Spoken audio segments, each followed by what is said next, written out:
Gabriela Spanik aktrisani va uning o'g'lini o'z uy xizmatchisi zaharlab o'ldirmoqchi bo'lgan. 2010-yilda Meksika matbuotida shov-shuvli xabarlar tarqaladi. Unda aktrisaning o'z uy xizmatchisi aktrisani va uning o'g'lini o'ldirish maqsadida ovqatlariga zaharli kimyoviy moddalar qo'shganligi haqida yoziladi. Rasmiy ma'lumotlarga qaraganda, uy xizmatchisi buni aktrisaga hasad qilganligi uchun qilganligi yozib o'tilgan. Siz mazkur aktrisani 1998-yilda ekranga chiqqan Yolg'on asirasi serialidan taniysiz. Serialda aktrisa ikkita rolda Paola Bracho va Paulina Martinez rolida ishtirok etadi. Ular tashqi ko'rinishdan bir xil bo'lsa-da, ammo dunyoqarashi va xarakterlari bo'yicha boshqa dunyodir.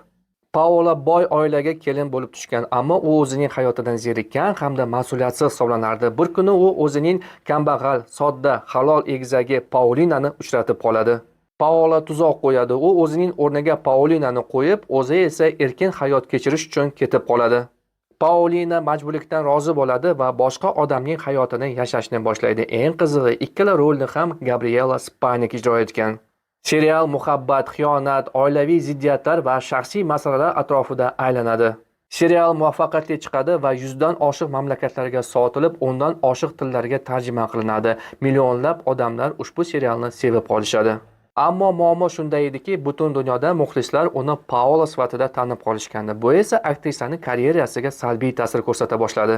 Suratga olish jarayonida u Miguel de Leon bilan tanishib qoladi va u bilan turmush qurishga qaror qiladi. 1997-yilda bo'lib o'tgan to'yni televideniya orqali namoyish etishdi va odamlar ularga ideal juftlik sifatida qarashni boshlashdi.